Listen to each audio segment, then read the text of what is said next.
Hello, everybody. Welcome back to Eat Sleep Game. My name is Luke, and this is episode 12. Episode 12, because I made the terrible turn out to 11 joke for the last one. Oh, you did, didn't you? I did. I reused the joke for the title because I screwed it up in the actual video. I think that's audio, fair. rather. But it was relevant, we were talking about music and stuff. And as promised, the audio discussion is going to continue this week I'm letting Jake take the reins on it. Jake's going to be telling you about sound design and some of the best sound design in video games and stuff like that. But before we get into that, I'm, of course, joined as always by Jake. How you doing today, dude? Yeah, I'm doing really, really well. I'm hoping that you guys can't currently hear a squeaky drill sound in the background because all of a sudden, now that we've pushed the record button, someone has decided it's time to DIY. But Of course. yeah, hopefully that's not hear going to. Well, that's good. Hopefully it's not going to cause an issue. Otherwise, yeah, I'm all good. Just been chilling really. I've had a decent amount of days off work in a row, which is good in one sense, bad in the sense of no money, but Yeah. Days off. Yeah, but bar that, just been chilling, mate. What about you? Nice. How have you been? Working mostly. So I'm quite tired today, but I've got a day off tomorrow or Saturday when this actually goes out, which I plan to play Mass Effect for most of the day because the Legendary Edition, which is the kind of remaster of the entire trilogy, comes out. It's out as we're recording, but obviously I can't play while I'm recording because, for one, my PC wouldn't let me. That would be a feat if my PC could do that. Speaking of, that is also why I don't have a Resident Evil video out at the moment, because my PC wouldn't quite let me. So I tried to do the same thing that I did with Returnal, where I was going to play through an hour, give you my impressions and be a bit, stupid, do the whole actual playthrough gameplay, YouTube-y stuff. But Returnal is obviously a PlayStation game, so my PlayStation was handling the game, and all my PC had to do was record my voice and record, the video and the audio. However, you give my PC the added task of running the game, and it did not like it.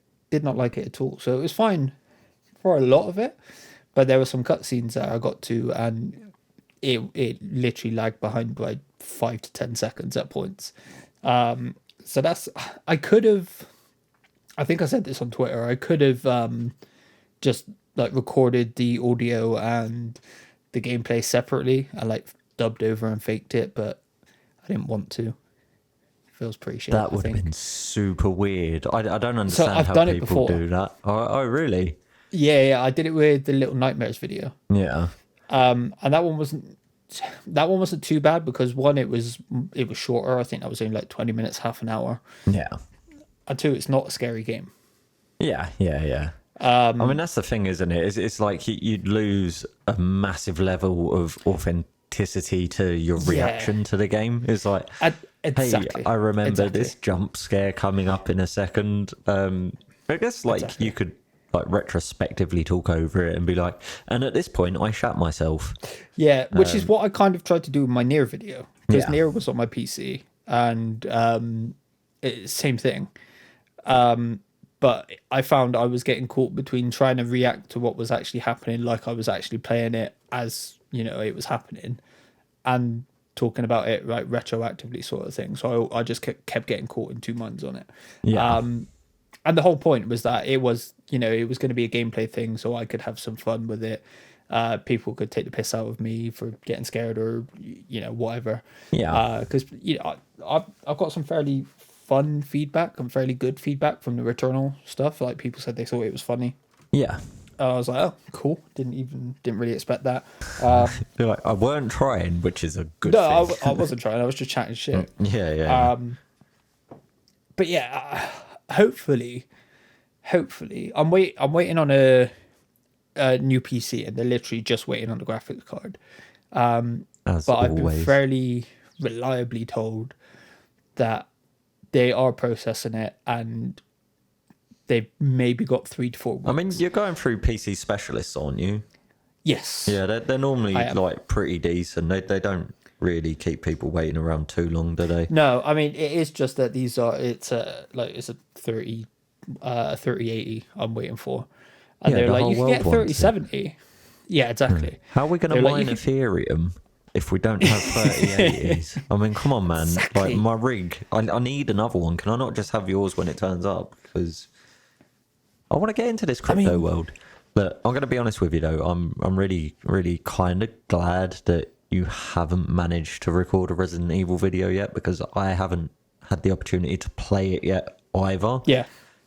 And that keeps it sealed in this little bubble for me. Like you can't accidentally tell me something about it because you've stopped playing it. No. I was going to tell you something funny then, but I'm not even going to. I'll leave it. Don't. It's do one that. of the first things. The opening is really fucking cool. Yeah, I bet. The opening is sick. And you do see... Have you watched the trailers? Hardly. Okay, you've probably... I watched I literally watched the which trailer was it?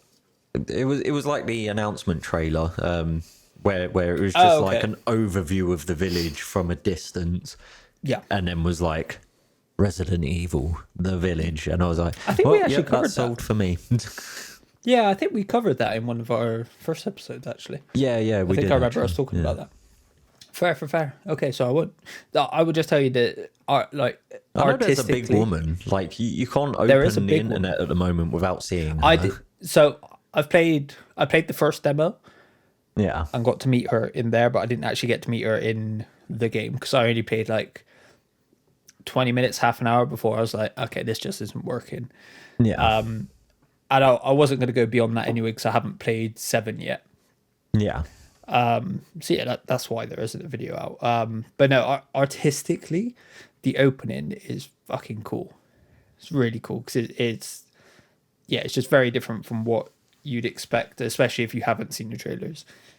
Like in hindsight, I saw the trailer where it showed a bit of it. Yeah. It's really cool, but not going to go any further because I want you as unsullied as possible for it. Because I don't know. General consensus that is good. Yeah. I've heard some people saying that the ending is one of the best endings in Resident Evil. Shit. I'm being funny. It's not that difficult to improve on Resident Evil endings. Yeah. It's not really a strong point for the franchise. No, because they're all kind of like, they tried to be ambiguous and leave it open. So, maybe they're not dead because, more games and stuff. But it's never left open to anything. Like, none of it really flows. I think some of the best flowing was between Revelations 1 and Revelations 2. And, even that didn't really flow into the next game. I mean, there's no Revelations 3, but, the end of Revelations 1 into Revelations 2, there was no real flow into it, but it probably felt better than most. Fair. Even 2 and 3, 1, 2 and 3, they don't even flow into each other, not really. And 2 and 3 are set at the same time, the same point in time, and they don't flow together. And Resident Evil 0 doesn't flow perfectly into Resident Evil 1, and that game was made after Resident Evil 1 was... Anyway, let's not go down that rabbit hole. I mean, you were like halfway down it. Your legs were like poking out. Yeah, I know. So we'll pull you back out of that. But yeah, no, there's not going to be a Mass Effect video either, annoyingly, because in my head I was going to do... Actually, I don't know how I was going to do it in my head, because part of me wants to play the first hour of each of the 3 games to see how they're different. Wow. But then... How many hours between each game, each recorded? Yeah, exactly. I mean, it'd be 3 hours altogether, because it'd be 3 hours of 1 and 2 Yeah, and no, 3. I know.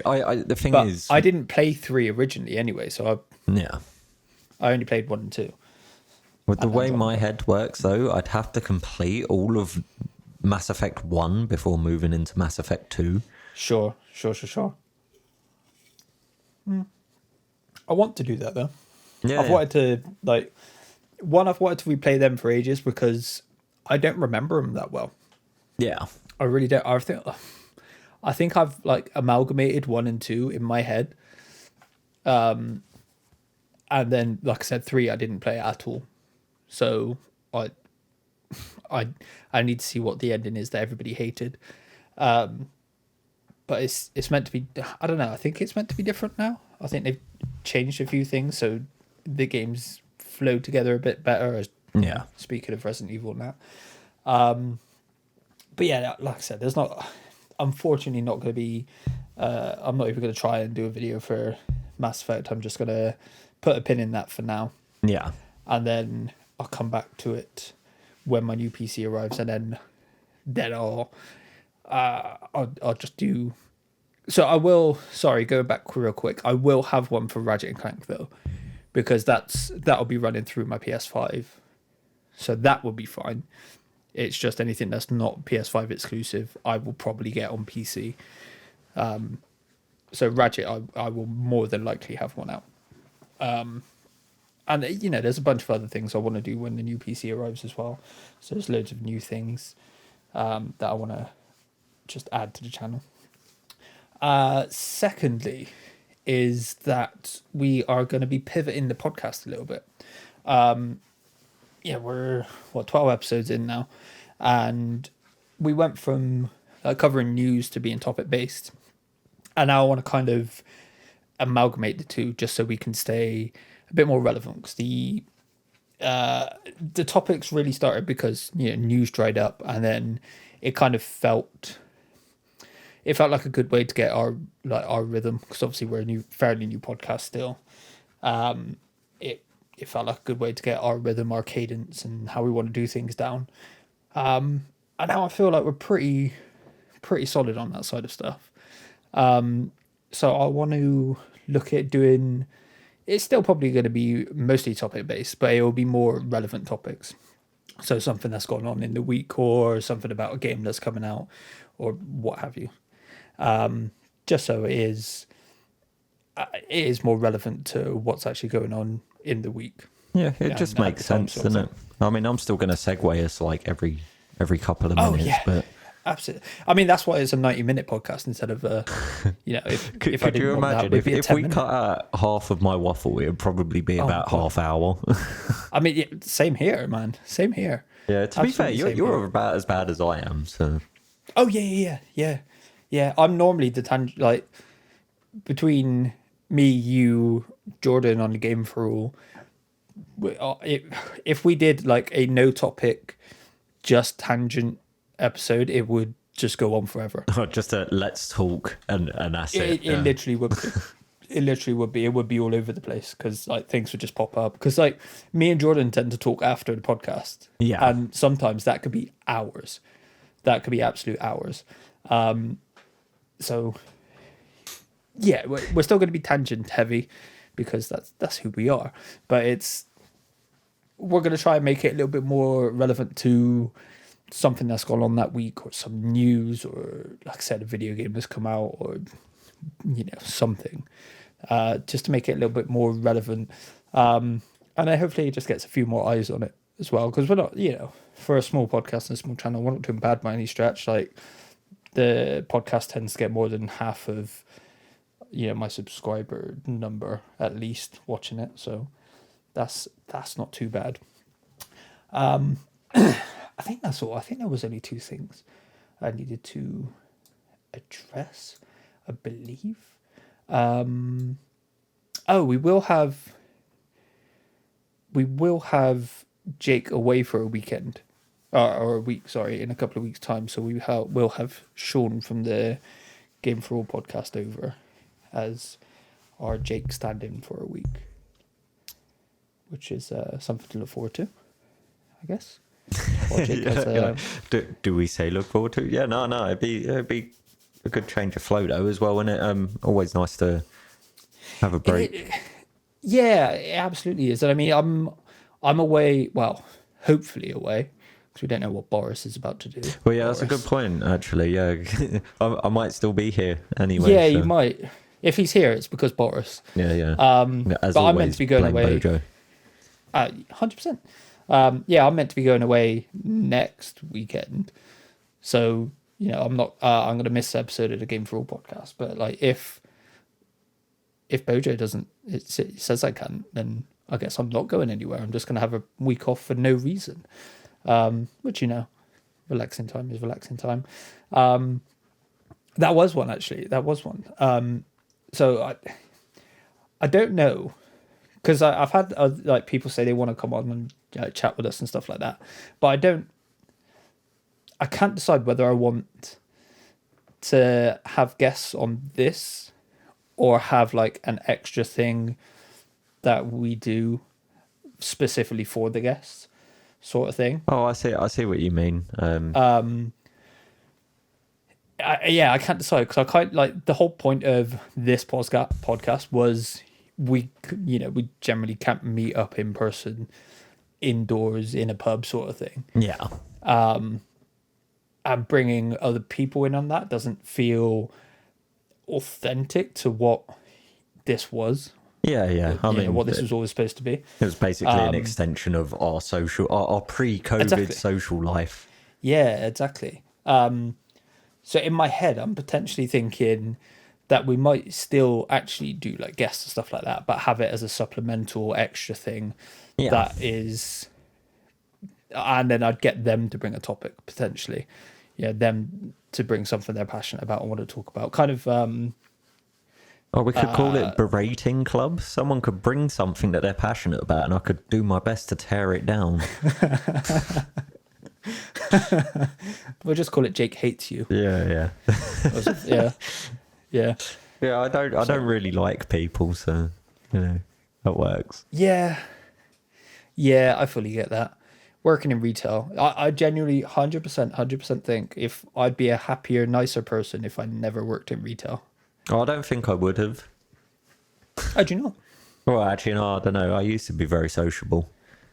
Yeah, me too. Yeah, maybe retail did kill me, but I made the choice. Retail, you see the worst of people when working in retail, or at least some of the worst of people, and how like they belittle and different ends of the spectrum, man.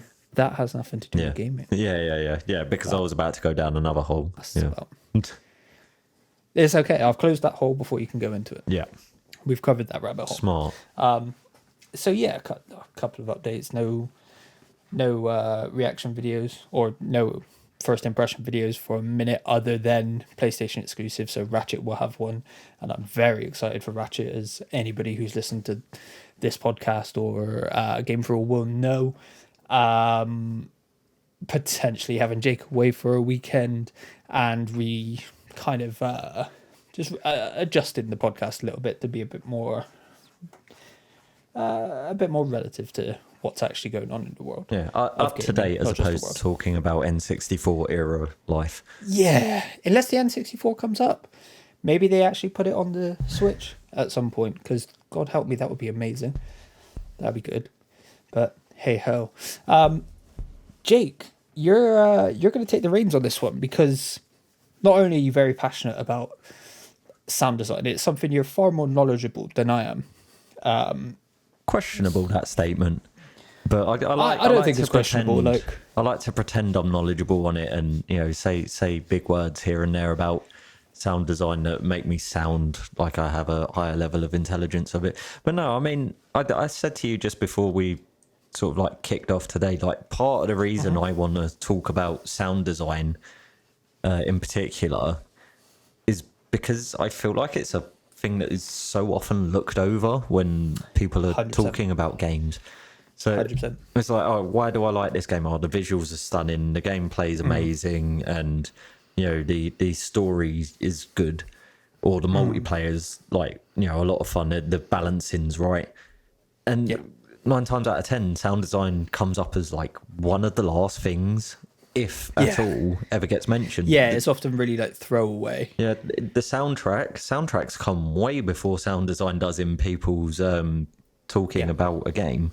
So we mentioned quite a few pretty solid soundtracky games in the last episode, and Doom was one that came up. Yeah. Amazing soundtrack. The soundtrack is great, but then the sound design that comes along with it to sort of blend into I'm not going to stick on Doom too much because I don't remember enough of Doom, but it's just all of the really heavy mechanical sounds that come alongside the soundtrack. That's this really industrial thing, just like ties everything together. And I really think sound design is more important to your enjoyment of a game than people sort of let on. So it's really, really simple things like say you're playing a medieval game and you're walking down the street. If you're not hearing anything else going on, like the sound of other people's footsteps coming from different sides, it's the thing that really immerses you into a game. And I think especially for like storytelling games is one of the most important parts of your immersion. I was going to say, I genuinely think where sound design is the most important genre-wise is horror. Oh yeah, 100%. Because like I said to you before, I'll bring up Resident Evil for a change.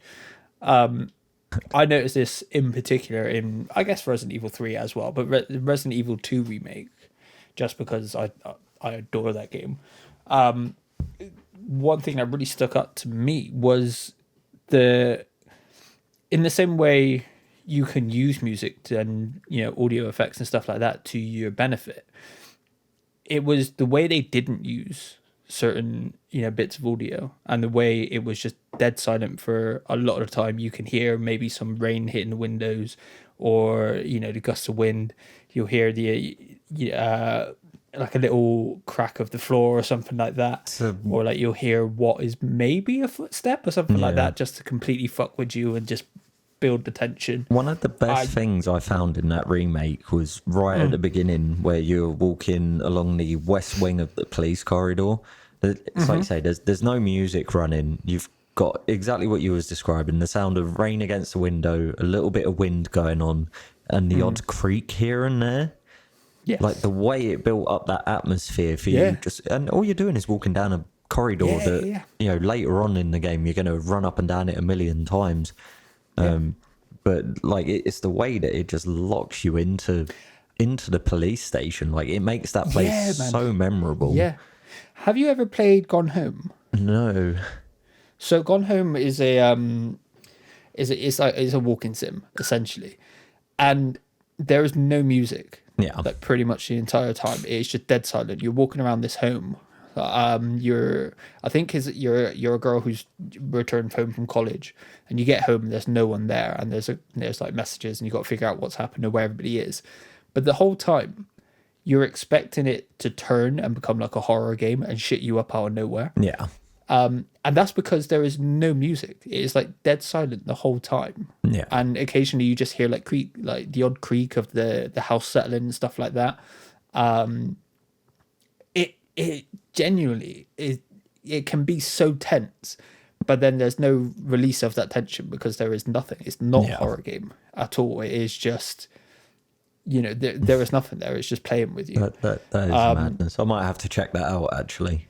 It is a very good game. It is not a horror game at all. No, it is going around trying to find what's gone on and stuff like that. And it does tell a very, very cool story.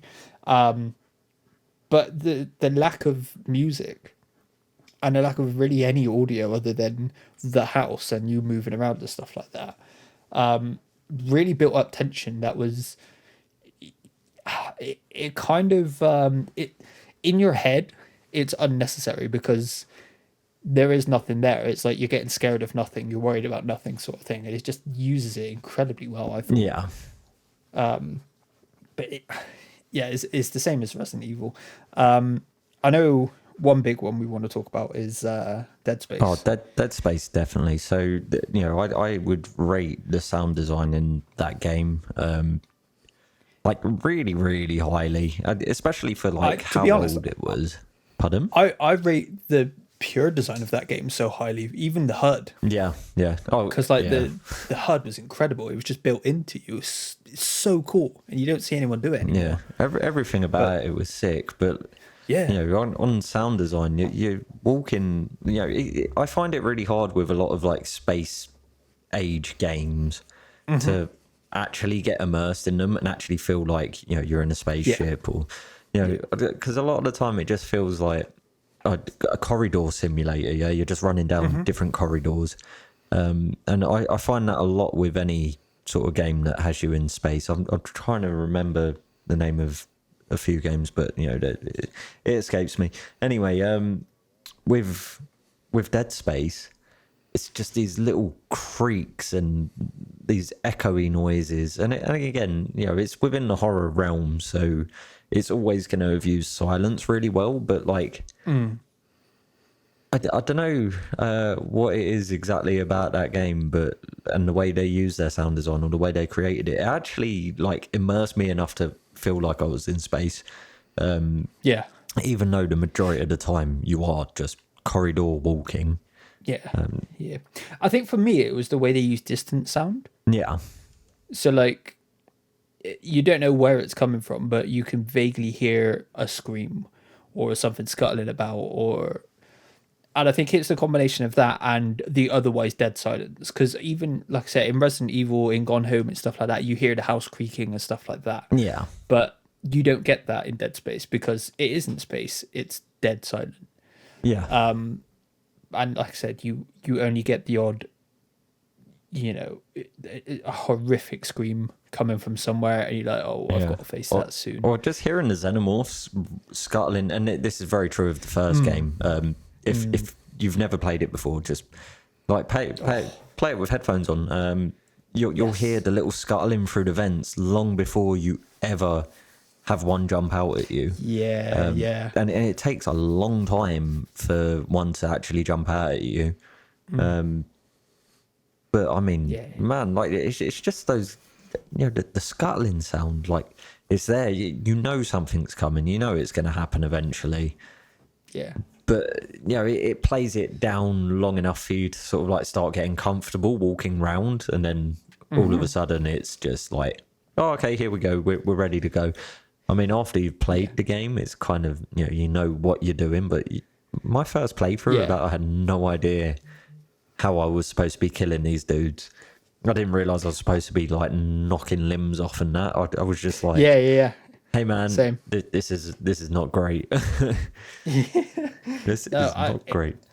I really think, on the whole, I think Dead Space does a great job of exactly that, just playing with you, getting you into a comfy space, and then be like, blah, motherfucker. Like the dead bodies are a perfect example of that. You'll walk by a ton. Yeah. I was like, okay, no, it's all fine. They're all actually, oh shit, that one's not dead. Yeah. Sort of thing.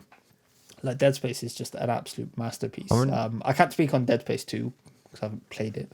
Oh, you But definitely should. I know, I definitely should. Avoid 3, and if they I don't ever even delve have into 3. it again, just don't. Actually, bother. I think 3 is on Game Pass, so like I could just play it on there. No. I'd not actually have to buy it. No, it's still not worth it. But yeah, no, sound design still on Dead Space. There's certain sections where you're walking through doors and you got like the air compression, and the fact that they took the time to sort of implement that side of it. There's a video, it's available on YouTube, of the lead developer of the game. He goes into a lot of depth and detail about like different aspects, and of course sound design is like a large part of what he talks about in it. And I would really recommend people search it up and watch it. But he's talking about how they create some of the sounds and some of the stuff they was actually recording to even get close to the right sounds. It is super interesting. I love that stuff. Yeah, it is. I love like the old Star Wars ones, how they show you how they make like their blaster sound and lightsaber sounds and stuff like that. Yeah, exactly. It's all really cool. Oh man, it's sick. Yeah. The Dead Space one though, I definitely recommend checking it out on YouTube. But try and steer it away from horror a little bit, because otherwise I'm going to be talking about horror forever. Games like from our childhood. So for me, I'm going to take Ocarina of Time, right? Sure. I have a very distinct memory of the creak sound that the bloody chest makes when it opens. Oh, yeah. And obviously the little jingle that comes along with it. Now, I guess you could play that jingle into soundtrack, but I'd say it's probably more sound design than soundtrack. It's like a memorable little quirk. Yeah, it's kind of where they overlap. Like, Yeah. you can have soundtracks on their own, but the sound design comes in with how you use that track, isn't it? But, you know, I'm 29 years old in about 3 weeks' time. And I played that game as a small child the first time round. And I've always remembered the chime noises for opening different chests and receiving different stuff. And that little triumphant, you know, beat that it gives you at the end. And you're just like, oh, I did good. I did good. Even now, just like hearing it outside of that, it'll spark a little like achievement sort of feeling in you. Yeah, I mean, it'll spark a bit of joy sort of thing. Metal Gear Solid alert sound. Oh yeah, dude! Instantly, like if you hear that genuinely used to scare the shit out of me. Oh really? Because I used to try to like properly sneak around, and if I got caught, I was like, "Oh fuck, shit, damn." So I used to have it as text alerts back on the Sony Ericsson days of phones. Me too. Yeah, me too. Yeah, I don't know why. I mean, you can still do stuff like that on phones, can't you? Even on iPhones, I believe now. Yeah, you can. My phone's on silent most of the time. It lives on vibrate. Yeah, exactly. Because silence is key. It is. Speaking of Ocarina of Time, the one that really sticks with me is the sculpture like rattle that they do. Oh yeah. That's always stuck with me because it just sounds like a maraca, but they terrified me when I was younger because of their design. Yeah, I hated it, and they were always a bit tricky because you had to hit them from behind, and it took me a while to figure that out. So that's always one that stuck with me, and it's one that's kind of I don't know if they still use it to the same degree because I don't remember there being any sculptures in Breath of the Wild, which I also think has great sound design. Oh, surely they must have. Surely. No, mate, Wind Waker was the one for sound design. Like, you get on your little dragon ship and you've got the wind like whistling past you and that, and it just solidly draws you in. I mean, obviously with those games, sound design literally is everything because there's no voices, no one's talking. Yeah. So if they don't like relay what's going on through sound design, like Navi, you know, the ding ding ding is like, you know, pay attention to me, mate. I've got something important to say. Hey, listen is one of the most hated annoyances in video games. Yeah. I mean, it is pretty jarring. But even, you know, just a dinging noise when she has something to say as well. Well, that might have been Majora's Mask, actually. I might be mixing the two together. But, you know, or the owl as well. Jesus Christ. Oh, yeah. Yeah, now I'm having bad memories. Accidentally pressing the button too many times and having to like go through his whole spiel once again. How dare he be the only thing in the entire game to switch its pattern around? Like, yeah, right. Is it mental? Yeah. I want to stick with Zelda because I think Breath of the Wild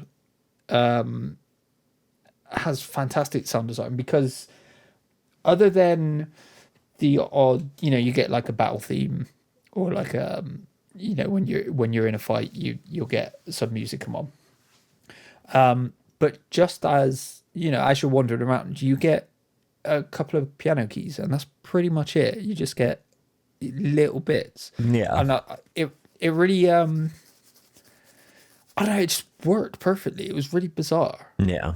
Because they gave you so little, but it did so much. It added to the sense of wonder and the sense of just exploring this huge open, one of the best open worlds there is, in my opinion, in the way that they use it, especially. Well, I think the thing is, in a big open world, you don't want music running the whole time. Like, no. You know, it works in some settings, I guess, like Grand Theft Auto as an example, because you're going to spend a lot of time driving around. Yeah, yeah.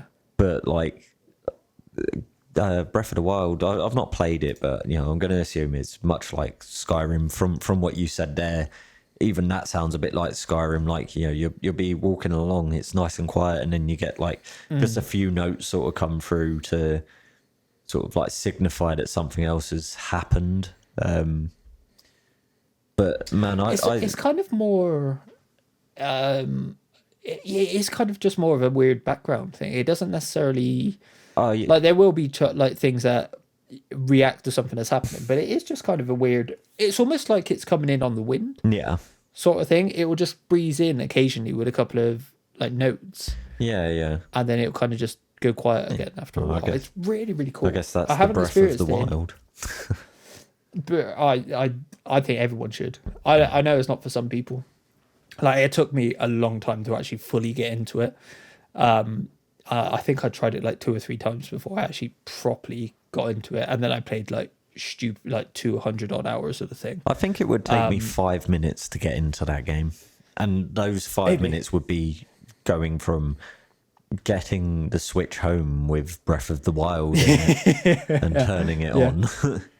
I might lend you my Switch to play it because I genuinely want to see what because obviously it's very different from any other Zelda game. It's like I've just the got to say closest this one. real quick. You understand if you was to deliver a Switch here with Breath of the Wild in it, it's not just me that's going to wind up needing to play it. so It's fine. I'd be able to price it back. Yeah, you'd have to. I like, but it's also it's kind of in a dead period where like I don't care about Pokemon Snap. Yeah. Like there's nothing for me on the Switch at the moment. There's nothing So coming out that's either, is kind there? of I remember the Nintendo. Not announced. Yeah. Yeah, there's like bits and pieces, but it's nothing for me. Like I want Breath of the Wild 2. That is the thing. Yeah. Like I cannot remember the last time I've used my Switch. It's genuinely gone from being the second place I play games to I haven't turned it on. Yeah. I mean it's on, but that's just because it's connected to like the charging point. Do you know what? Like- Nintendo, I actually think, are probably one of the best when it comes to sound design. There's so many little quirks and noises in so many different games. Yeah. And yet, like, as soon as you hear, you know exactly where it's come from. It's like the Kirby... Absolutely. The Kirby sucking air in sort of thing. Yeah, like, yeah. Instantly recognizable. Mario... Yeah. Every Mario jumping on a sound, like Goomba. you know that is from Mario. Yeah. One of my favorites is Luigi's Mansion. Yeah, I think they do some very, very cool things with the sound design in Luigi's Mansion, from like lightning hitting and hearing the ghosts and then having to kind of track the sound down. And Luigi's Mansion is a very, very good game. yeah, I really need to play the newer ones. I've only played the first one. yeah. I haven't played. Well, obviously, I haven't played the newer one. Actually, that stands to reason. I played a little bit of it at EGX in 2019. Yeah, Was it 2019? Yeah, it was 2019. Man, that feels like it's weird. 2019 feels like a long time ago, and also like yesterday because 2020 didn't happen. I can't believe it's May. I really can't. Right. This has been a madness. Yeah, it's mad. It's mad. But no, I'll follow with you. I think Nintendo do they use their sound design very well, whether even in like their sports games. Like it's so all of it's so intrinsically tied to each other Yeah. that I don't think anyone does it as consistently as they do. Do you know what? I just Like had all of their games, every bit of it is as important as the rest. had an interesting thought. I wonder if Mario's footsteps are the same in pretty much all of the, especially more recent games, because I hear a certain sound and I think it sounds like Mario You know running what? around. Thinking that, like, it's one of those as well, where you say it and then you can actually hear it. Yeah, like, So you saying that, I can hear Mario running around in my head. because I could connect that from Smash Bros for one into Mario Sunshine back on the GameCube, and I'm pretty certain that they're the same noise. I mean, it stands to reason all the Smash Bros games they would use the same sound. I mean, there's no point in especially with the amount of characters they have these days. Recreating all the sound is just gonna. And again, that's another good point for why that probably is true. That there's so much Mario. Like they probably just have a folder that says Mario's footsteps in a hurry, Mario's footsteps when he's going slow. Yeah. I wouldn't be surprised at all. I mean, especially because he doesn't exactly talk a lot either. He does a little woohoo here and there, doesn't he? Yeah. So like it's kind of weird, even though he obviously does. It's weird to think he has a dedicated voice actor. Does he? Yeah, because it's just. I mean, he still has to record things. This far into the game. Yeah. That's a madness. Yeah, he does. The weirder one to think about is Yoshi. Because if you slow down Yoshi, it is just a Japanese guy going, oh, just sped out really quick. Yeah. So then it gets the high pitch and I mean that makes sense. It is oddly fascinating. Yeah. I mean, it's like I like playing around with sound and that. So every now and then when we record stuff, I just mess around with the voices a little bit. But I don't. I mean, obviously, don't put it up because I can make it sound pretty weird sometimes, and it's just. Well, I mean, you did tell me you were going to make me sound like a woman. Yeah, it would take such a hassle to make it sound believable. Is the thing. Like, I could make you sound all high pitch and that, but to make it sound believable would just require so much effort that I mean, maybe it is a joke one day. When's April? Eh? Oh, about a year away. Yeah, exactly. In a year's time, we'll do an April Fools. Oh, we should actually. Maybe we should actually plan something for that. Yeah. That'd be funny. Yeah, that's a whole year away though. So let's forget about that in the meantime, because I'm sure we will. I mean, well, I was gonna say we'll probably forget about it anyway. Yeah, exactly. I mean that is a distance away. Sound design doesn't just stop at games though, because as memorable and as incredible as some of those, the games we mentioned are, consoles themselves also have sound design. Yeah. And they also have some very memorable, you say GameCube, and to anyone that owned the GameCube and loved the GameCube, the opening just goes off in the head, same with PlayStation and stuff like that. I think PlayStation is probably the best example of that. I mean, the GameCube certainly for me, but I don't think, I mean, when PlayStation 1 come out, the entire world pretty much owned one. And as far as I'm aware, they've kept it, haven't they? Have they kept it? I don't actually know. I'm really not a console No. game. It's changed every console. Has it actually? Well, I still hear that bloody it's probably PlayStation 2 actually that I hear. Yeah. Because I used to get stuck. You should play Astro. Yeah, bro. When we're allowed in each other's houses, I'm gonna get you to play through Astro Playroom, because the end of every level, you collect one of the consoles. Oh, nice. And then it does the whole intro and stuff like that, and it's just nostalgia. Yeah. It's so cool. I was going to say, it's not really a positive nostalgia for me, because it was normally when my discs weren't working, and I'd be like turning the console on and off again and again and again, getting stuck on the memory card screen, and in actual fact, it's probably that little bit of sound work there, where it's just like a swooshing noise, you know what? Like, you remember, and that would drive me absolutely mental, because I'd just be like, can you just work? Yeah. But on the other hand, a swooshing genuinely, noise, it used to creep me out when I was young. Oh, really? I don't know why. Yeah, I don't know why. It used to creep me out. Yeah, I guess it is a bit eerie, actually. Yeah. It is a little bit eerie, but I was going to say, it's not as eerie as sorry, go on. A swooshing noise that actually made me feel happy was on the Xbox 360. 'Cause I remember Sure. rushing home from school or whatever, and being like, "Yo, yeah, let's get on whatever game we're gonna get on. Probably Call of Duty, actually."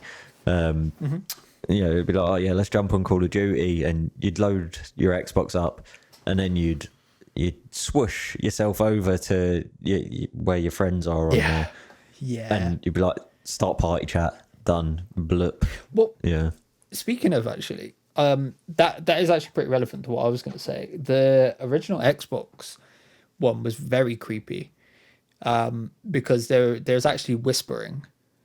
really. I think I can't remember. It might be reversed as well, but there's actual whispering if you hover around enough, and they've literally just bought, or they're about to. I don't know when it's actually coming out, but they're literally putting that on the new consoles, so you can have the theme, and I assume that you're going to be able to sit there and listen to the weird whispering as well. That's pretty cool. Which I think is a really cool touch. Yeah, we love stuff like that. We do, but it's kind of also made me sad actually talking about that, because no one really does that anymore. It's only Nintendo with the Switch. Like the Switch click is iconic now. PlayStation and Xbox don't really have that. Yeah. Like Xbox is kind of going for this whole ecosystem thing. Yeah. The Series X, as far as I'm aware, because I don't actually own a Series X, but I know it looks the same as in the dashboard and stuff like that. Yeah. But I'd imagine like at the opening it sounds the same. But if not, I don't. It's not something that's particularly grabbed people. Yeah. And while I kind of like the chime of the PS5, the PS4s wasn't particularly memorable. Or it wasn't particularly, it's not like the PS1, the PS2, the GameCube, the Switch, where it's, it gives you a feeling when you turn it on and hear it. Yeah. PS3 is the same as well. It's not one that stuck with people. Yeah. I'll tell you And what. again, it just goes back to Nintendo. Yeah. Yeah. Kind of, it's almost like they've studied people's brains and they're like, this kind of, like this sound is going to make someone happy. It's like they've strapped someone into a chair, hooked them up, and like, just played sounds. Yeah. And when like the neurons fire on a certain sound, they're like, sick, we're taking that one. Well, yeah. So I was going to say again with Nintendo, like you mentioned the GameCube startup sound. Every time I hear that, it's like, oh, okay, it's on. We playing Melee today. If even now, I've not heard a GameCube turn on for a few years. I have one, sat to the side of me, but not heard it turn on for quite a while. But did you know you can get alternate versions of it depending on if you hold buttons? No. You can do it on the Switch as well. So the Switch, not the clicking sound, but when you got to press buttons to just like kind of log it in, sort of wake it up sort of thing. Yeah. It'll ask you to press a button 3 times. And depending on what button you press, you get a different sound. So you get a normal like clicky sound for the most of them. But then other buttons you'll get, there's like a clown horn and stuff like that. But I can't remember what the GameCube one is off the top of my head. Yeah. But you should definitely look it up. Like you can, I think you hold certain buttons and you get a different sound to the opening. Yeah. And it's really bizarre. It kind of blew my mind when I first saw it. Huh. And again, that's a cool Nintendo thing. Other people aren't doing that we know of. Well, yeah, not off the top of our heads anyway. But I mean, I'm pretty bad as far as consoles go. Again, like the last time I really played consoles was Xbox 360. Even though we've got a PS4 in the house at the moment, I don't. Yeah. I can't remember the last time I turned that on. My other half, Rach, has gotten a lot of really good usage out of that, actually. Nice. I don't know what she's playing at the moment, actually, if anything. I know she wants Little Nightmares too. Yeah, sure. I know you were trying to get her into Whitecode. Did that ever happen? Nah, I don't. Well, I don't know. She got a little bit further through it. I don't know whether she's been playing it, actually. Fair. I mean, PlayStation is actually a pretty good segue because we brought it up last week a little bit in talking about the Spider-Man games. But I really think the Spider-Man games have got really good sound design as well, because they do exactly what I mentioned earlier, where they take the kind of themes and the music of the game and they intertwine it with certain things in the game. So like when you shoot off and you jump off and start web swinging, That's when that music comes in, starts rising, and it makes you feel like heroic and stuff like Yeah. that. I love it when games are clever enough to do that. Like the their soundtrack is more than just it's more than just background music. It is a key part of Yeah, the whole thing. what it is and what they're trying to say and what they're trying to do. And I think one of the key games for that is also Journey, because Journey it's a beautiful game. It's got no talking in it whatsoever, and it uses its soundtrack to kind of accompany its story incredibly well. Yeah. I know you've oh no, you haven't played Miles, have you? No, I haven't. You didn't play Miles. Yeah, I haven't played another game other than Miles where it gives you that kind of that excitement and that weird joy of just shooting around the city, like swinging around the city sort of thing. It really cliche, as I think I think we said it last week, but it does actually make you feel like Spider-Man. Yeah, and again, to use it to, the same extent, the Batman games did as well with sound design. Yeah, it did. As opposed to like the soundtrack ridiculously well for the same reasons. It's the sound of his cloak for me, or his cape. I was going to say that, yeah. So you hear that as you're landing on buildings, and I really genuinely think if you was to take that out of the game, that which could easily be looked at as like a really minute detail, but I reckon that would have made a big difference to gliding around that city. If they just took away some of those cape sounds. I mean, you'd have to have the gliding sound, but it's more like when you land. Did they really need to add the cape sound as you're landing, or as it's like coming even around like you? when you're gliding, you can hear it rippling in the air. Yeah, that's what I'm saying. Like, it's not just you are gliding; it is. They would have You had are to do you are that, hearing though. the resistance and stuff like that as well. Because if they didn't add that to it, then I mean, exactly that. It wouldn't feel right. Like you wouldn't feel like you was gliding. It would just be super 100%. weird. Yeah, I think good sound design is, it's far more available and far more just out there today. Even like take your like Call of Duty and stuff like that. There is a much bigger emphasis on that gun actually sounding like the gun it's meant to be, sort of thing. Or same with like racing games, for instance. Racing games has been one for a very long time. There's like, well, no, it can't just sound like generic car. If this is a Mustang, It or should sound like a Mustang. Corvette, it has to sound like that car. So I guess this is the thing. and- like realistically, really good sound design should go unnoticed because 100%. it should just immerse you. You shouldn't really have to think, oh, that's good sound design. I've actually been trying this whole time to think of a game that's got like really poor sound design, but what I've sort of the sort of conclusion I've come to here, because I can't think of one off the top of my head, the conclusion I've come to here is that if a game's got shit sound design, it just doesn't stay in my head anyway. Yeah. That's the thing. There's a difference between it being forgettable and you not noticing it. Yeah. Because if you're not noticing it, it's doing its job properly. Unless it's, like I'm reviewing a game, it's something I'm going to be paying attention to, sort of thing. Yeah. One I would actually throw out there is Old World, New and Tasty. Because its sound design is the reason I bounced off of the game. Oh, really? So not Soulstorm. It came out on PS4 and it's a remake of the second game, reimagining of the original. Oh yeah. Sorry, Soulstorm's a reimagining of the second. Yeah. But one of the most iconic things about Abe and Abe's Odyssey was the sound design, the sound effects. Yes, that's the whole game. The visuals too, but it was less the visuals, more the sound design that really threw me off, because playing it, I was like, okay, this looks a lot brighter and cleaner than I'm used to, than it originally did. It didn't quite feel the same there. But the second you start making Abe talk and make sounds and stuff like that, and they were very different from what I knew, what made me love Abe, that was kind of when I was like, okay, I don't like this.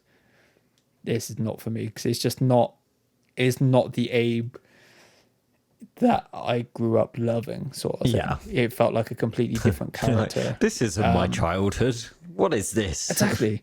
Yeah, exactly. And they course corrected it. In Soulstorm, it is back to more of, both visually and audio wise. They are both more in line with what the original games were. Yeah. Because they weren't meant to be these clean, brightly colored, fun sounding games. It was a horrible thing that they were covering. It was a horrible story. Yeah. And it was meant to be grotty, it was meant to be grim, and it just didn't match that. So that's the only one off the top of my head that I can think of, because it was a game I used to love so much, and then it just kind of made me completely bounce off. Yeah. I always find it tricky with. So I watch a lot of reviewers who do go into more depth of like sound design and stuff like that, and there are some that will talk about like guns and stuff like that. Yeah. But having never owned, shot, or been anywhere near a gun that's been shot, I don't really feel like I've got a horse in that race. It's not really something I can justify talking about to the level that they do, because I haven't actually experienced. I've heard it in movies and shit like that. I mean, as long as a gun doesn't sound like pew pew, then yeah, I get exactly what you're saying. But then again, actually, I probably would. In fact, actually, I think I've played a Left 4 Dead 2 mod that changed the gun sounds to pew pews. I had one where it changed the chainsaw to Homer Simpson making the chainsaw sound from the Simpsons movie. Run. That's it. Yeah, exactly. And when you let off, it started to slow down like he does when he's realizing it's not working. Yeah. And people are looking through the letterbox. Oh, that's great. I love that. So far, I'm really looking forward. I'm really looking forward. I'm looking forward to Back 4 Blood. I want to see what they do with that. Yeah, I really hope they leave it as open to modding as obviously the original games were. Yeah, I know that is very much a Valve thing. It's like, here's a game we made. Thank you for buying it. Now do what you want with it. Well, on a kind of relevant note, actually, talking of Valve, they have.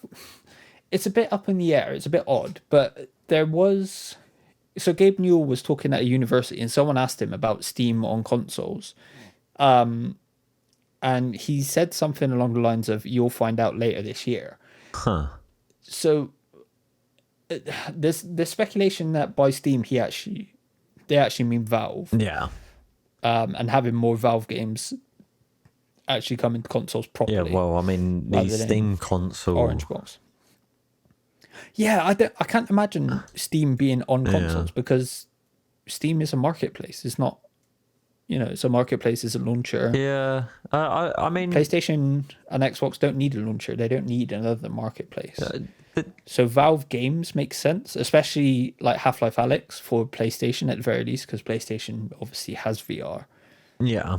So I wonder if that's what's actually meant by that, having like next gen versions of Portal 2 and Half-Life, and then having Half-Life Alyx on PlayStation. The thing is, I guess it's like potentially going to be in the same way that you can stream games from consoles onto your PC, just probably the other way around, because I was thinking you got big picture mode for Steam, and that is like a console essentially already, isn't it? Like it looks like a console. I don't know if you ever use it. Rarely. Yeah, I used it ages ago. I absolutely do not use it because I think it looks horrible. And as I was saying it, because I was trying to remember what it was called, I clicked on it, and now I'm stuck in big picture mode, which was really irritating. But yeah, no, it's talking about weird sound design. That sounds like water droplets every time you hover over something. Don't recommend doing that again. It sounds like you're underwater. Yeah. It's really bizarre. Probably weirded me out for a second then as well, and it's definitely made me lose track of what I was saying. But streaming. So it could literally just be a case of flipped around the other way. Like from your console, you're streaming a computer to play a game on Steam. Seems counterintuitive, Maybe. though. Yeah. I really think it is more likely that it is just Valve games getting like next gen ports, because we did see like Portal 2 and stuff. What was it? The Orange Box were on like 360. I Mate, the assume they were Portal on games had PS3. amazing sound design. Sorry, I almost flew No. past them. Yeah, no, Portal did have incredible sound design. Yeah, no, it's sick. I mean, it made you feel like you was a part of it. Yeah, again, I mean, I know I've already made the point I was trying to get across with having the conversation anyway, but yeah. Yeah, sound design is it's as equally as important as anything else is. You screw up the sound design, then that's it could be detrimental. Yeah. Actually, to I forgot to say, to your point on pew pew noises, I actually want more games to do that. Well, to be fun again, I think there is a lot of Well, in particular, Returnal. So Returnal's obviously it's a sci-fi game, but your guns just sound like normal guns. yeah. I'm like, Oh, you want some laser sounds? yeah, because From like Star they're Wars. shooting like near automata style like ball projectiles at you, Yeah. and you're just shooting back with a regular, like, it doesn't look like a regular gun, it probably isn't, but it makes standard traditional gun sounds. Yeah, so for me, like- that would actually be very immersion breaking and would it literally is for me. affect me playing that game. I noticed it. 'Cause I played it properly for the first time after like my making my video this week. It's a great game. I'm really enjoying it. But as soon I can't remember how long it took me, but I was like, why do these guns just sound like normal guns? There's one that literally it's the shotgun alternative. I can't remember what it's called, but it literally, it looks like it's breathing. Yeah. Like it moves and it pulses and but it just sounds like a shotgun. Yeah, but it doesn't make noises like that. Yeah, Wasn't it- it's really bizarre. Gears of War, I think, because they had that like fleshy chainsaw gun thing. Yeah. Oh, And I always, I yeah. mean, the sound design for that chainsaw was sick, and it cut him That was through great, people. yeah. I was never a big Gears of War fan, but I loved playing the Horde mode on one of the original Okay. games. I used to just go around my mate's house and just play that. But I always expected the actual gun sound of it to not sound so generically gunny. It works, I guess, for Gears of War, I suppose. Yeah. But it's the exact same way you're saying with Returnal there. Like, I just expected the actual shooting sound to be a bit different. The chainsaw sound, spot on. Yeah, I really full on enjoyed that, especially when it's going into flesh. Like, they got that noise. I'd like to know how they recorded that. I've got a feeling they might have just got a chainsaw and a pig that was already dead. And Yeah, I think they did. did they I think actually? I think it might. makes Was sense. it that? I can't remember if it was that or a game or a movie, but I've seen a video where they are literally just chainsawing into like a big old hunk of meat. No, I sort mean, it of makes thing. sense because you're going to get that fleshy ripping sound Yeah. that you Yeah. need. But yeah, it just, it's kind of completely thrown me off. Yeah, not necessarily completely thrown me off of Returnal, but it is something that does break, like you said, break the immersion, because like the little handgun, fine, sure, Yeah. whatever, because that's your standard handgun, you bring that with you. But the shotgun and the I think it's called carbine or something carbine, which is like your machine gun. Yeah. And then there's like other guns you can find. They're all guns you come across in the environment. These aren't guns like in your arsenal. You find them. You pick them up along your way. But they all just sound, traditional. It's really bizarre. They all look very different. Like Do they all sound the one same? looks like a railgun. It's really weird. Yeah, do they all Really sound the weird thinking same, or about do they it. have different sounds? They do. They have different sounds. Yeah, okay. And there's only like it's not like each time you go it's a different gun. There are like set versions of the gun sort of thing. So there's, you know, the shotgun style one, the machine gun style one. There's another one that I thought was a sniper because it looked snipery, but I'm told it's not a Yeah. sniper, so I kind of avoided it. But it is bizarre to me that they just sound like your traditional, like this, like the shotgun pulses. It looks like it's alive, Yeah. but it just sounds like a shotgun. It's really Yeah, weird. that is super strange. Really weird. So that's where Dead Space, I think, come into itself as well. The guns sounded like they Ooh. looked. Well, I mean, they're not even guns; they're a tool, Well, yeah, that's true. which is a really cool thing. Like I So didn't know cool. what a plasma cutter was before I played that game, but Yeah. I sure as hell knew what it sounded like after playing it, and Yeah, it doesn't exist. Have you played or seen Control? Oh mate, I've been meaning. I've got it. I've got it. I've been meaning to play this Oh, yeah. game since well, for a good few years now, and for some reason I keep forgetting about it. Sure.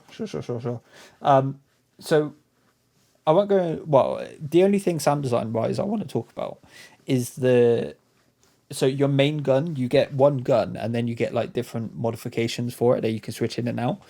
And those modifications, they make it look slightly different, so it will change form. Yeah.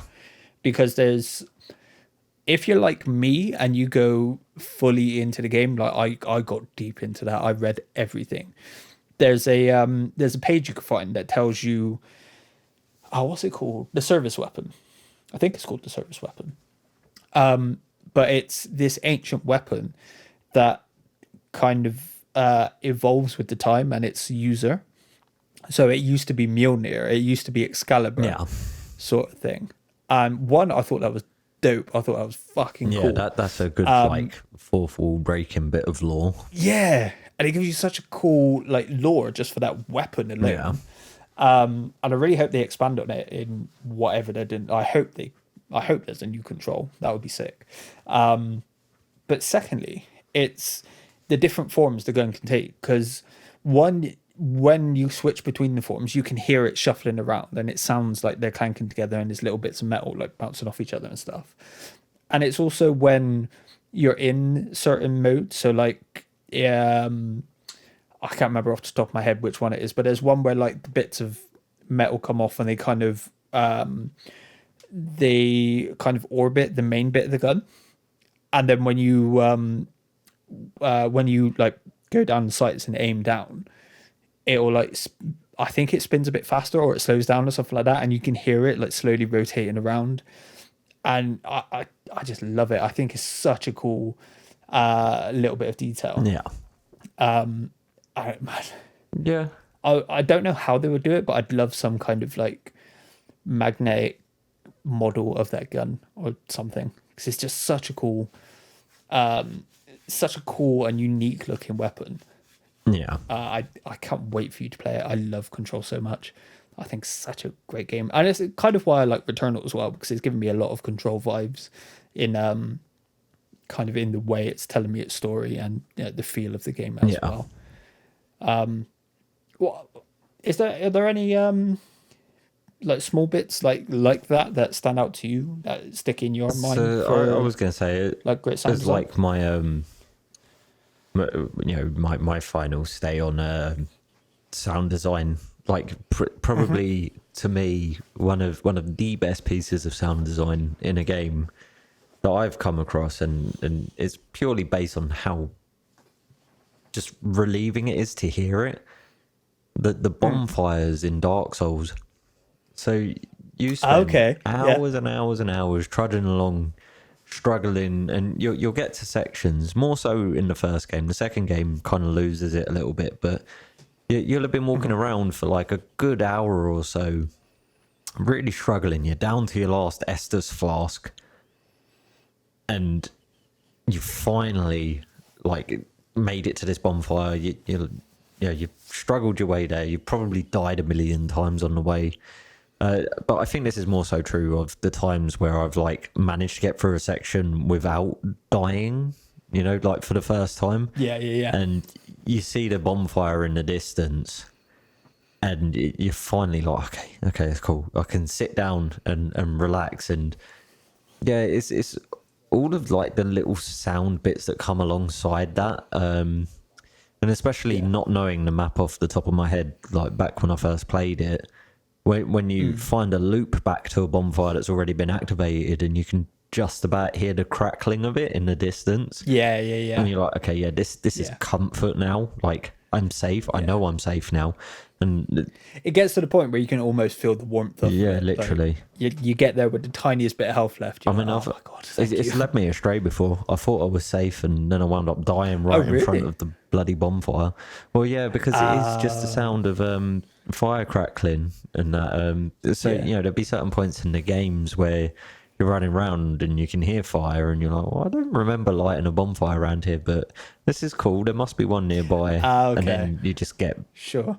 killed. But no, it's a comfort noise after Yeah. hundreds of hours of pain. I do think in the later games they like really gave too many bonfires, and it was just far too common. But especially the first game, like the entire use of the bonfire was a great mechanic anyway. But yeah, no, the sound design that goes around it is like a triumphant sort of explosion as you light it anyway, to be like, yo, you've actually made it. Well done, you. And then it's just like the comfort when you get back to it from just the slight sound of fire crackling, which, to be fair, is a sound I've always liked anyway. I've always been one for going camping and starting big old fires. Yeah. So. I mean, that's part of the reason we like doing barbecues so much. Yeah, it literally is. Just all stand behind it. My favourite part of us having barbecues is the lighting phase and standing there. I mean, the food's good, but fire is also fun to watch. I love just watching fire. Like if someone's got a fireplace, like my missus' parents, when I lived there, they had fireplace in winter. They stick it on. I was just mesmerised by it sometimes. It's more fun than a goldfish bowl. But yeah, no, I do think that it definitely is more fun than a goldfish bowl. I think that bonfire sound though is like one of my favourite pieces of sound design in a game. Fair. Last one I'm going to talk about is Bioshock, because it's on my mind a bit, because I've started playing. So in me going to be making a video for Bioshock 2, I have stuck to my idea of playing through the series. So I've started Bioshock 1. Yeah. And one, that game just has incredible sound design. Yeah.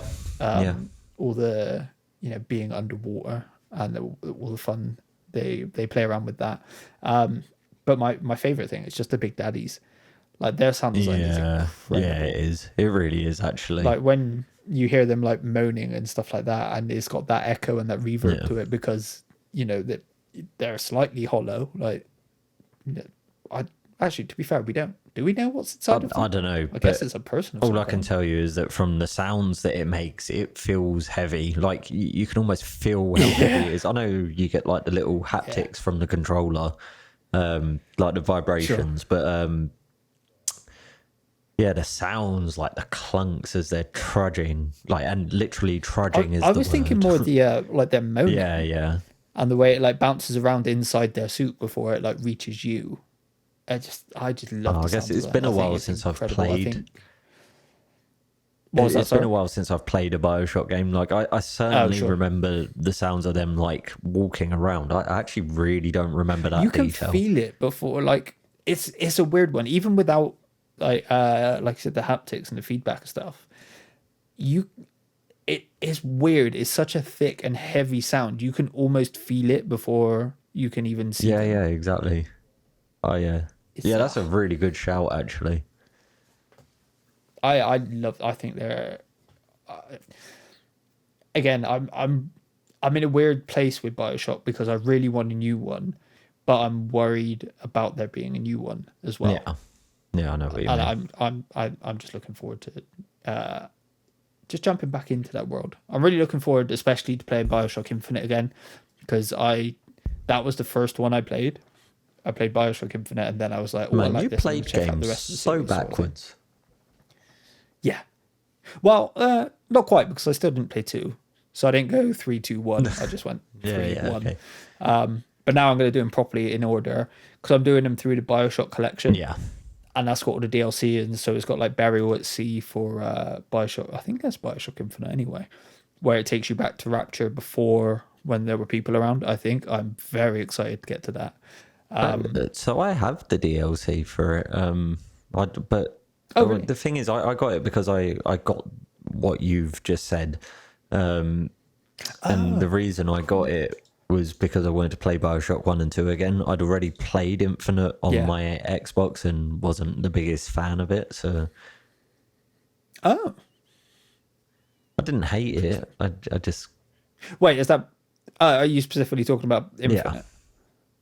Oh, right. Okay. I thought you meant you didn't like 1 and 2 at first. no, mate. I loved 1 and 2. Absolutely Sure. absolutely loved number 2. I hopefully Yeah, will. I hope I so as hopefully well. will.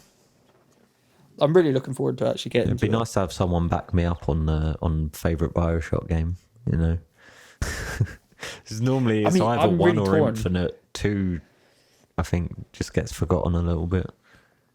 I really hope that I do really enjoy it, because if it does, it just, because to me Bioshock is one of my favorite series anyway.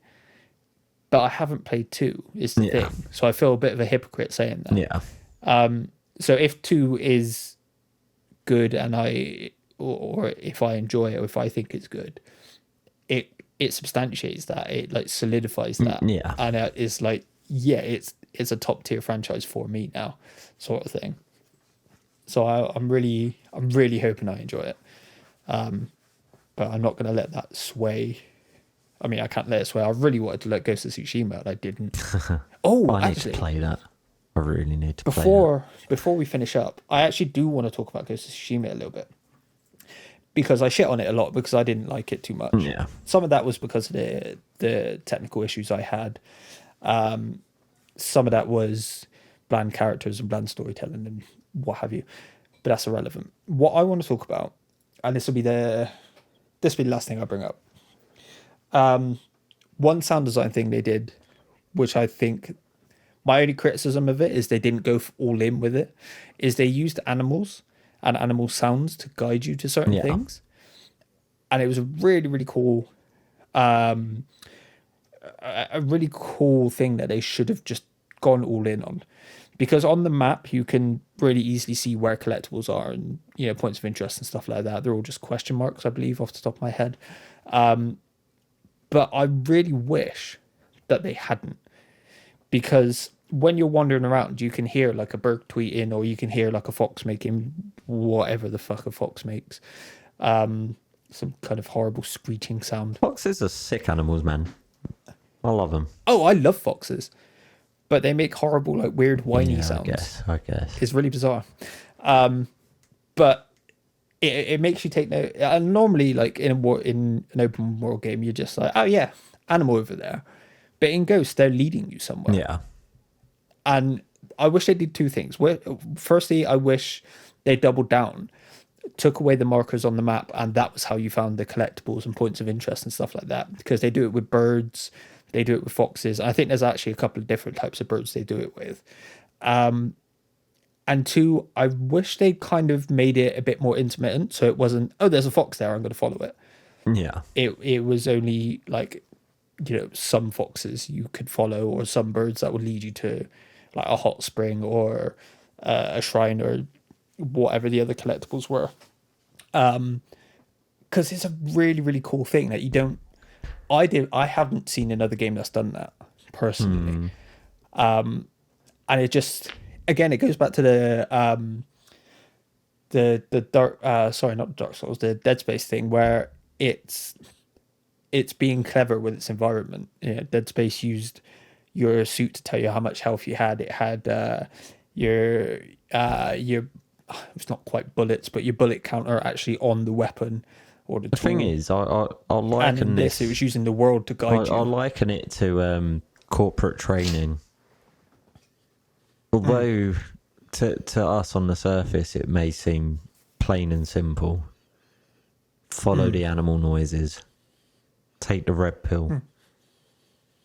Yeah. But it's not to everyone, so they have to make it a certain way, don't they? But I know exactly what you mean. Like, I wish a lot of games didn't give things away so simply. Let's go full circle back to Ocarina of Time. That thing did not tell me where to go. It just said go.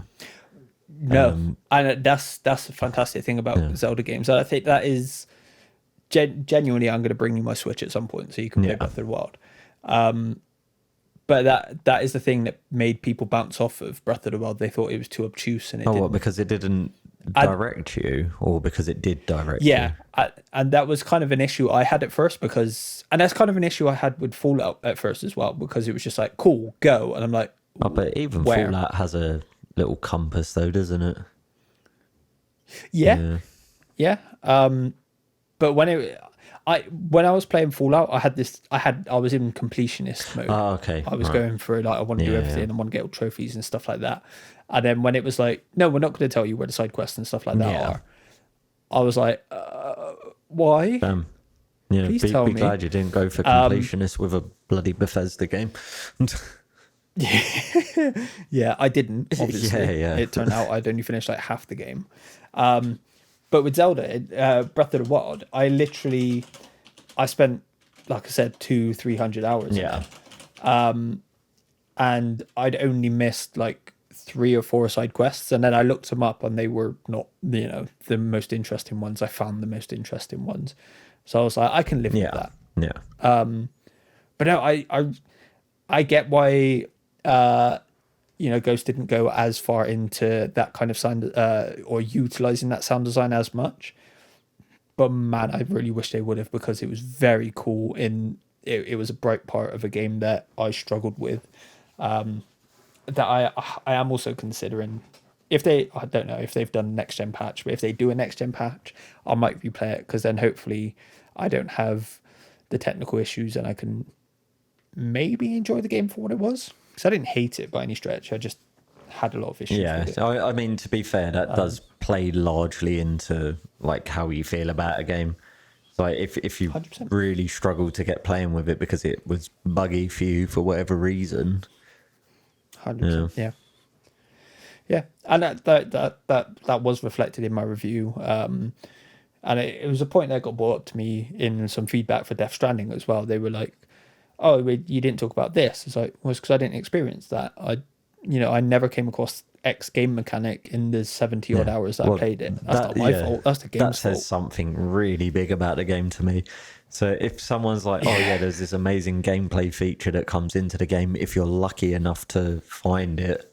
Like, don't get me wrong, I love hidden things. And I do like that some stuff, you maybe have stumbled across, but other people haven't. But it shouldn't be something that makes or breaks a game. So to use Skyrim as an example of this, you've got the Ebony Warrior, and that's a character that only shows up in the game once you start reaching what I think like between level 48 and level 50, and the dude's almost impossible to kill. I've not killed him. I've seen people who've killed him on YouTube and that, but I never managed to kill him. But point being is that you could easily never get that piece of information, never find out that he existed, and not feel worse off for not having known about it.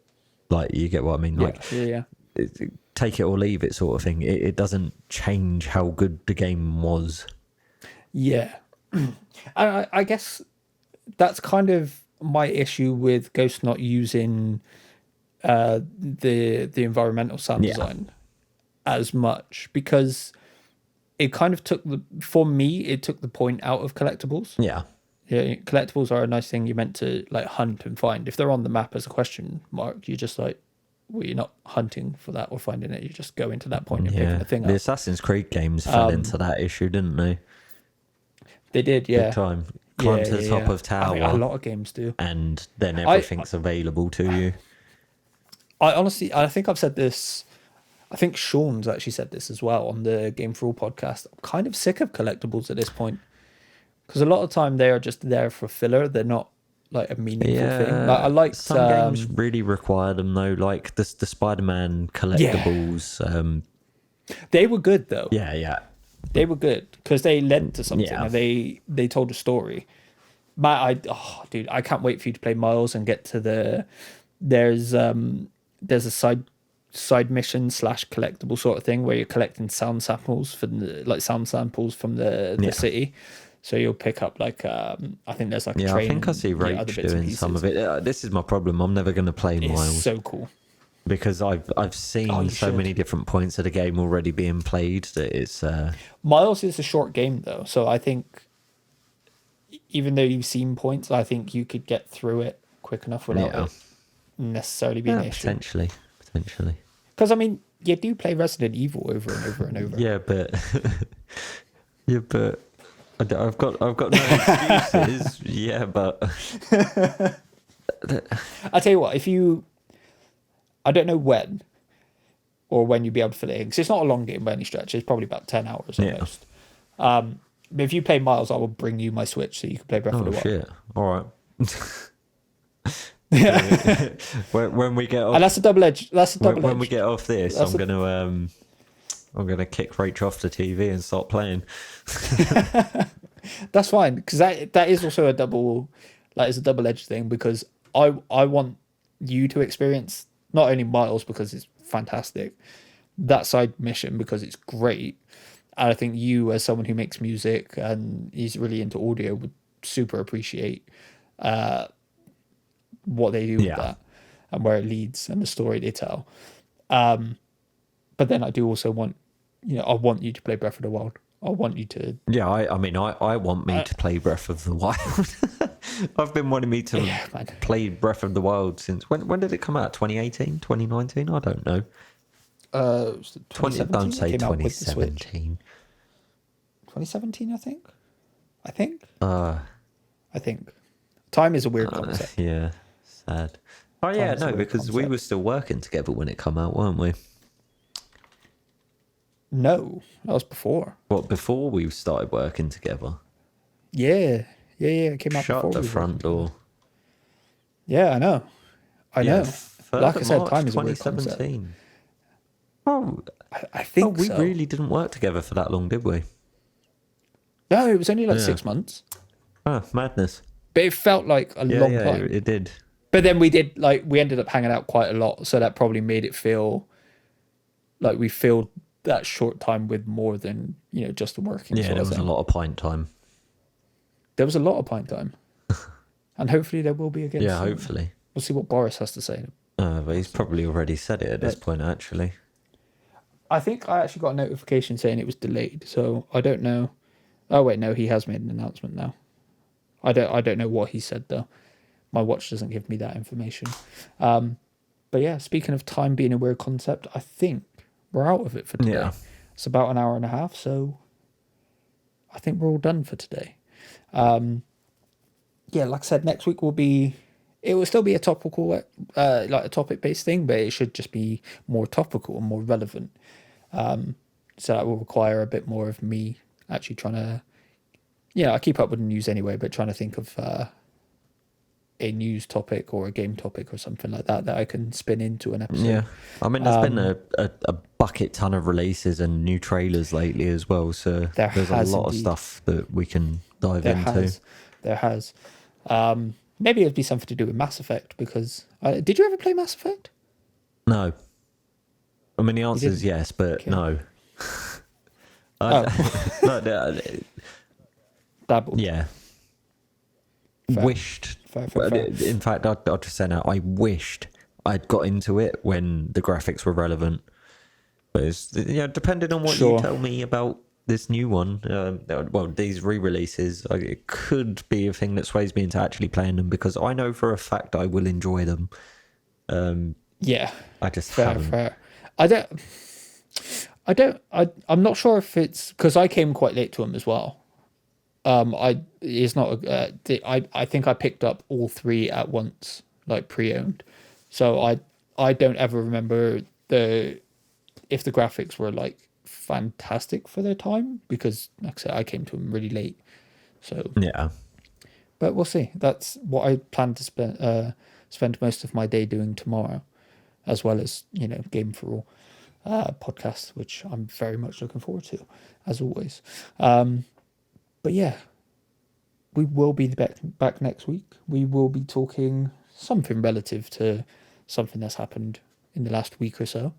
If not, we'll just ramble and tangent for 90 minutes. I'm good at that. As normal. You know what you're getting with us. A lot of rambling, a lot of tangents. Excuse me. But if you've enjoyed our discussion today about sound design and why it is it is definitely as important as anything else. But it may just be that tiny bit more important to build tension and stuff like that for horror games, in my opinion. If you've enjoyed our conversation, please do leave us a like. Please do leave us some nice comments or ideas for topics, any questions you have, anything like that, pop it in the comments. Obviously, you can't do that on Spotify. That's just for YouTube. But if you are on Spotify, you do want to send us a question, comment, concern, anything like that, send it over to esgvids@gmail.com. I'll try and remember. I realized the other day that I haven't actually been putting that, like a link to that in the YouTube. So you can't just press it and then like email straight to it. I don't know if you could do that, but I'll put it in. See How if it does works. computer work? I'm sure it will. And in theory, I'm pretty sure it should. Oh yeah. Because it's just an email address. But I noticed it the other day. I was like, I could probably just put it in there. But yeah, if you want to send us, like I said, any ideas, anything, whether it be improvements to the show, whether it be topic ideas, whether it just be nice comments or horrible comments, they're all welcome. Any comment of any kind, really. We're quite self-deprecating people anyway, so we can take it on the chin. Self-deprecation is very important to me. Same. I love, if I'm telling a joke, generally it's a self-deprecating one, because I find them I just really like funny to put myself in my own place. Yeah, same. Big same. Who've been a bad yeah, thank boy. you for joining me once again, G.